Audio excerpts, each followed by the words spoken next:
Farm information bureau കാർഷിക വാർത്തകളിലേക്ക് ഏവർക്കും സ്വാഗതം. വാർത്തകൾ വായിക്കുന്നത് സൂര്യകാന്ത് റോയ്.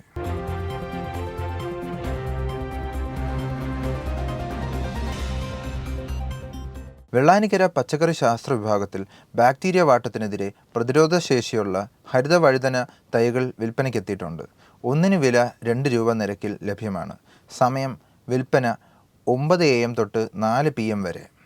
കാർഷിക നിർദ്ദേശം: മൂന്നാം വിള നെൽകൃഷി ഇറക്കാത്ത പാടങ്ങളിൽ ജലസേചന സൗകര്യമുള്ളയിടത്തിൽ പച്ചക്കറികളോ പയറോ കൃഷി ചെയ്യാം.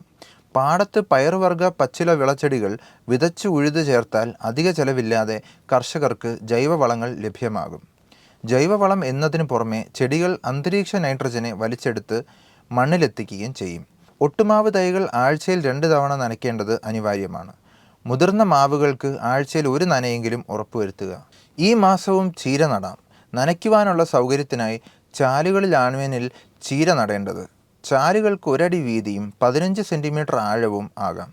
സെൻറ്റിന് 2.5 കിലോ കുമ്മായം ഇട്ട് ഒരാഴ്ച കഴിഞ്ഞ് 100 തൊട്ട് 200 കിലോഗ്രാം എന്ന തോതിൽ ജൈവവളം ചാലിൽ ചേർത്ത് മണ്ണുമായി കൊത്തിച്ചേർക്കണം. അരുൺ എന്ന ഇനം ചുവന്ന ചീരയാണ് നല്ലത്. മോഹിനിയും നല്ല ഇനം പച്ചച്ചീര ആണ്.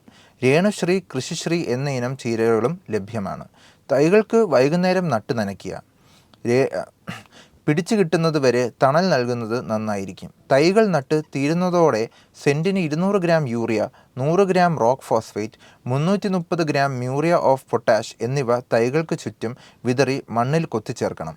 പയറിലെ ഇലപ്പേനിൻ്റെ ആക്രമണം നിയന്ത്രിക്കാൻ പാകമായ പയർ വിളവെടുത്തതിന് ശേഷം 2 മില്ലി ഫിപ്രോനിൽ 5 വരെ 1 ലിറ്റർ വെള്ളത്തിൽ എന്ന തോതിൽ തളിക്കുക. പയറിൽ മുഞ്ഞയുടെ ആക്രമണം കണ്ടാൽ 2% വീര്യമുള്ള വേപ്പെണ്ണ എമൾഷൻ തളിക്കുക. അല്ലെങ്കിൽ വെർട്ടീസിലിയം ലെക്കാനി എന്ന മിത്രക്കുമിൾ 20 ഗ്രാം 1 ലിറ്റർ വെള്ളത്തിൽ എന്ന തോതിൽ 10 ദിവസം ഇടവിട്ട് കൊടുക്കുക. രൂക്ഷമാണെങ്കിൽ 3 ഗ്രാം അല്ലെങ്കിൽ 3 മില്ലി ലിറ്റർ ഇമിഡാക്രോപ്ലിഡ് അല്ലെങ്കിൽ 2 ഗ്രാം തയോമെത്രക്ലാം 10 ലിറ്റർ വെള്ളത്തിൽ എന്ന തോതിൽ തളിക്കുക.